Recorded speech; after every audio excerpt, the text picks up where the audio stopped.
Muy buenas, queridos oyentes del canal literario RG.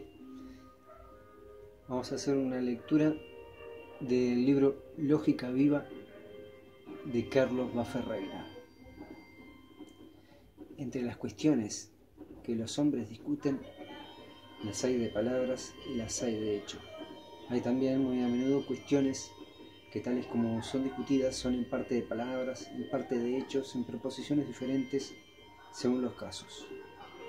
Ahora bien, los hombres tienen tendencia, y este es un paralogismo que prácticamente importa mucho analizar, a tomar las cuestiones de palabras por cuestiones de hecho, total o parcialmente. Es de mayor importancia no solo desde el punto de vista especulativo, sino desde el punto de vista práctico, para razonar bien y hasta para obrar eficazmente, en su caso, saber distinguir lo mejor posible las dos clases de cuestiones.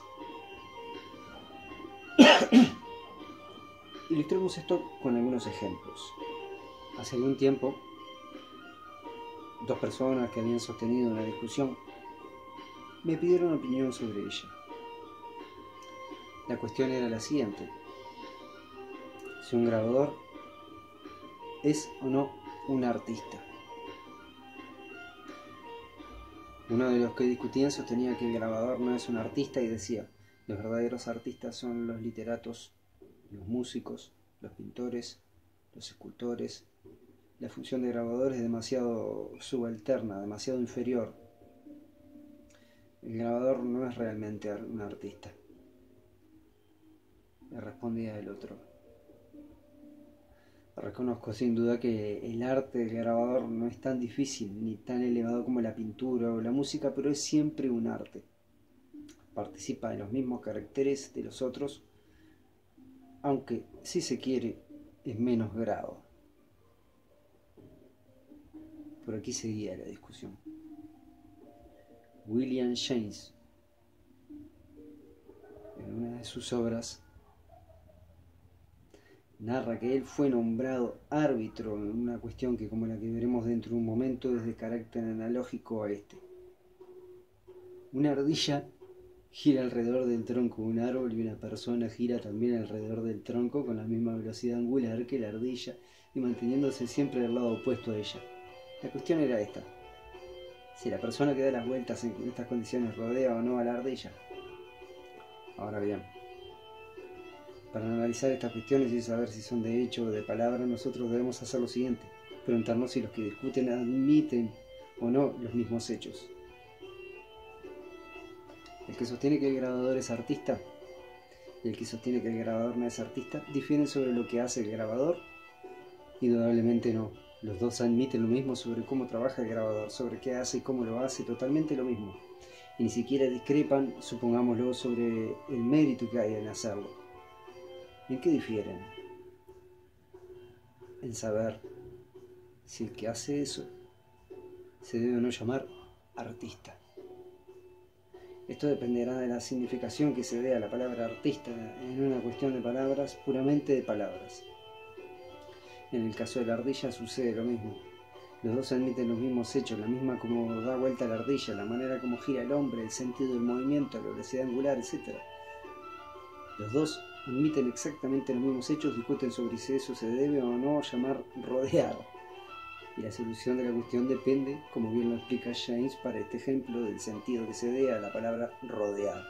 Si rodear, por ejemplo, quiere decir estar primero al norte de la ardilla, después al este de la ardilla, después al sur de la ardilla, después al oeste de la ardilla, entonces el hombre rodea a la ardilla. Si rodear quiere decir estar primero al frente de la ardilla, después a su costado derecho, después detrás de ella y después a su izquierda, entonces el hombre no la rodea. Pero los hechos son lo mismo. Se discute sobre si la palabra rodear es o no aplicable en este caso, en virtud del significado que ella puede tener. Cuestión de palabras. Ahora bien, tiene una gran importancia acostumbrarse a realizar al principio conscientemente, después por una especie de hábito, entre trabajo mental. Cuando se discute una cuestión cualquiera, averiguar si hay diferencia entre los hechos que se admiten, sea en cuanto a la existencia de los hechos, sea en cuanto a la manera como ocurren. Tomemos otro ejemplo. Supongamos que oímos discutir esta cuestión, a la que está dando ahora bastante importancia en la enseñanza de la gramática, si existen o no partes de la oración.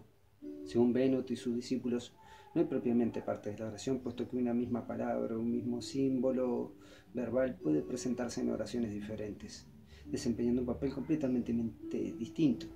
Hay partes en cada oración, pero no en general partes de la oración.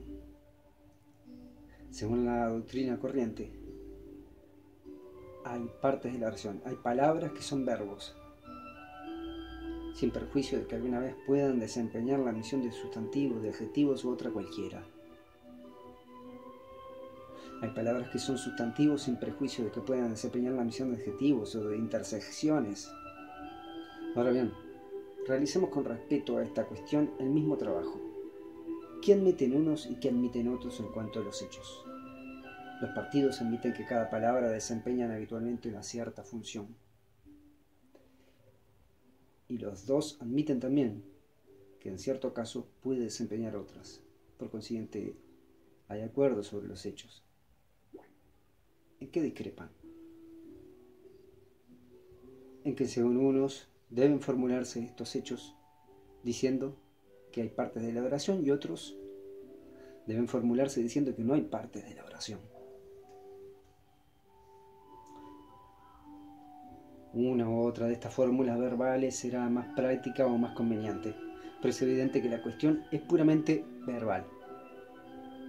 Sigamos aplicando nuestro criterio a otros ejemplos. Supongamos que se discute sobre si un artista determinado, Sola por ejemplo, es o no genio, discusión que yo he presenciado muchas veces. Imaginémonos un momento de esta discusión, con los argumentos verosímilmente pudieran hacerse de una y de otra parte. ¿Qué clase de cuestión será?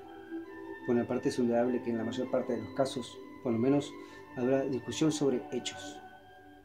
Efectivamente, los críticos, los lectores, discutirán sobre si tales obras de Sola, tales pasajes de su obra, producen o no impresión de belleza, placer estético, o sobre el grado en que lo producen. Uno sostendrá que ciertos pasajes de Lansomoir o de la Torre producen placer. Otros sostendrán que no producen placer, sino repugnancia. Otros reconocerá que producen repugnancia, pero que esta repugnancia es beneficiosa, moralizadora. Otros sostendrá que esa repugnancia es perjudicial. Todos estos elementos que entran en esa discusión general por necesidad más o menos vaga sobre si Sola es o no genio, son cuestiones de hecho. Por otra parte, fíjense ustedes en que también se discutirá casi seguramente sobre el significado de la palabra genio, que es un significado muy vago, aún suponiendo dos personas que estén de completo acuerdo sobre la parte de hecho, o aún suponiendo, si ustedes quieren, a dos admiradores de Sola. Ellos podrán discutir sobre si, dados el grado y clase de mentalidad de ese escritor, deberán llamársele genio. Esto depende del alcance de palabra genio, de que tenga el sentido más restringido o más amplio y cuál.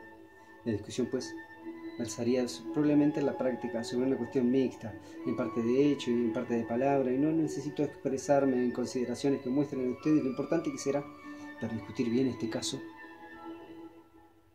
distinguir claramente lo que es de hecho y lo que es de palabra. Sin esa distinción, la discusión no podría llegar a buen fin. Otro caso. Recuerdo que cuando era estudiante de Historia Nacional, se me hizo discutir esta cuestión.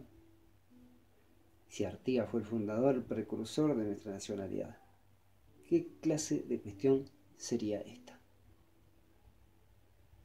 Otro caso, recuerdo que cuando... Imagínense ustedes la discusión, los adversarios. ¿Diferirían en cuanto a hechos? Muy probablemente sí.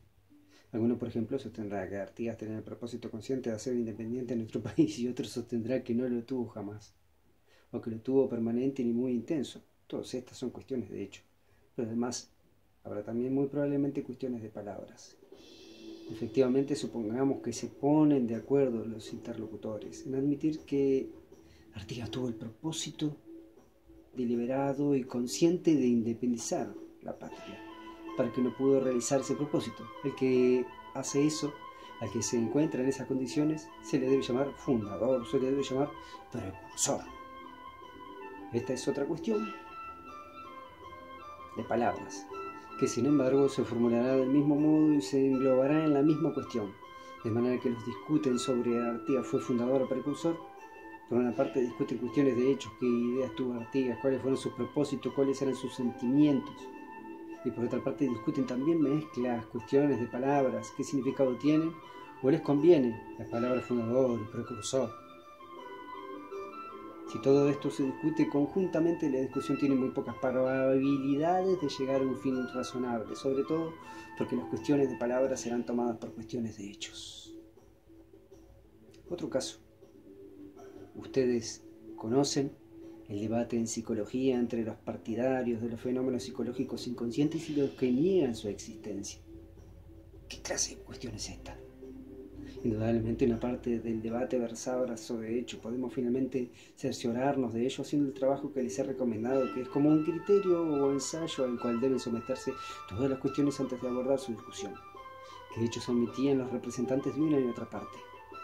Los primeros admitían que ciertos fenómenos no conscientes tienen un gran valor en la vida psicológica. Otros lo negaban. Por consiguiente es evidente que aquí había cuestión de hechos. Pero esta cuestión de hechos se complicaba con una cuestión de palabras. Si leemos los autores encontraremos que en aquel debate a veces unos y otros estaban de acuerdo en admitir ciertos fenómenos de conciencia oscura, baja o inferior que tienen un papel importante en la vida mental, pero diferían sobre si estos fenómenos se les debe o no llamar psicológicos. Lo mismo con respecto a los fenómenos no conscientes o fenómenos que son puramente fisiológicos, orgánicos, cerebrales, pero que influyen directamente sobre la vida mental y psicológica. A esos fenómenos uno los llama psicológicos y otros no. La cuestión sobre los fenómenos psicológicos inconscientes, tal como se debatió en la psicología y como a veces se debate aún hoy, fue pues en parte una cuestión de hecho, pero en parte también fue una cuestión de palabras. En la práctica, el ejercicio que les recomiendo no deja de ser muy difícil, sobre todo en ciertos casos, porque hay a este respecto infinidad de dificultades. Hay matices, grabaciones. Tomemos como ejemplo esas cuestiones tan comunes sobre si tal persona, tal hecho se puede o no aplicar a cierto calificativo. Por ejemplo, saber si tal mujer es o no infanticida. Se ha encontrado un niño muerto en un pozo y se trata de saber si tal mujer fue la madre, si ella le dio muerte, si ella le arrojó el pozo, si así pasaron los hechos. ¿Es infanticida, sí o no? ¿Qué cuestión es esta? Una evidente cuestión de hecho. Ahora se trata de saber si Edipo es parricida. ¿Sobre qué versa la discusión? Aquí la cuestión no es de hecho, como en el caso anterior, sino que es puramente de palabras, saber si el término parricida debe o no aplicarse al caso de Edipo. Esos son casos claros, pero veamos ahora otro. Bruto, el matador de César, ¿fue un asesino? Parece a primera vista que esta es cuestión de puramente de palabras. Efectivamente todos admiten lo que hizo Bruto, como obró. Parece que discutieran únicamente sobre si puede o no aplicarse el calificativo de asesino. Pero si analizamos bien la cuestión, notamos que también por el espíritu de los que discuten andan dudas, cuestiones, opiniones diferentes sobre si el acto de Bruto y en general el asesinato político es un acto conveniente o inconveniente para las sociedades. Si debieran hoy imitárselo y otras cuestiones análogas. De manera que esta no es una cuestión puramente de palabras. Están también incluidas en el debate y fundadas vagamente con la cuestión de palabras, cuestiones de hecho. El otro Bruto, el que condenó a sus hijos, fue un filicida. Cuestión también en parte de palabras, pues todos admitimos lo que Bruto hizo, admitimos los mismos hechos, discutimos si se debe o no llamarle filicida. Pero es evidente que también anda aquí envuelta en una cuestión moral, la de saber si obró bien o si obró mal, como en el caso anterior, de manera que la cuestión de palabras está fundida en cuestión que no es puramente verbal. Más difícil se hace todavía la determinación si se tiene en cuenta que un mismo planteamiento, que una misma fórmula verbal puede ser cuestión de palabras o de hechos según cómo, en qué sentido y en qué intención se la discuta. Podemos discutir si Pedro es bueno porque ignoramos lo que siente Pedro, lo que hace. Podemos discutir si Pedro es bueno sabiendo cómo siente y cómo obra Pedro, pero no sabiendo si esa clase de actos, de sentimientos deben o no calificarse de buenos. La formulación verbal es la misma. La naturaleza de la cuestión o de las cuestiones discutidas es, sin embargo, diferente. Podemos discutir sobre tal cuerpo químico es o no un metal por ignorar sus propiedades. Podemos discutir sobre si es o no metal, conociendo sus propiedades, estando de acuerdo sobre ellas, pero dudando sobre su conveniente o no, dadas esas propiedades, llamarle metal. como sucedió en cierta época con el hidrógeno. Las cuestiones de palabras son sumamente comunes. Hay sin duda ramas de conocimiento propicias por naturaleza a las cuestiones de palabras. La gramática, por ejemplo. En esas cuestiones de análisis analógico y sintáctico, cuando se discute sobre si tal término es de una clase o de otra, sobre si tal oración es incidental o subordinada. Muchas veces lo que se discute es si se debe llamar, por ejemplo, participio o adjetivo a ese término, si se debe llamar incidental o subordinada a esa oración. Pero no vayan ustedes a creer que solamente en estas ramas del conocimiento existen las cuestiones de palabras. Existen en todas. Y precisamente dado son más peligrosas en las ciencias que versan sobre hechos, porque ahí es donde más fácilmente revisten el aspecto engañoso de cuestiones de hecho. Hay ciertas cuestiones sumamente comunes sobre delimitación del dominio de las ciencias, sobre el estudio de tal o cual hecho pertenece a la sociología o la economía política o la filosofía del derecho o la filosofía de la historia. Generalmente esas cuestiones en que el pensamiento moderno tiene tendencia a emplear demasiado tiempo y demasiado trabajo son en parte y a veces en todo cuestiones de palabras. Y bueno, la voy a dejar por acá. Lean Abba Ferreira. Gracias, queridas y queridos oyentes.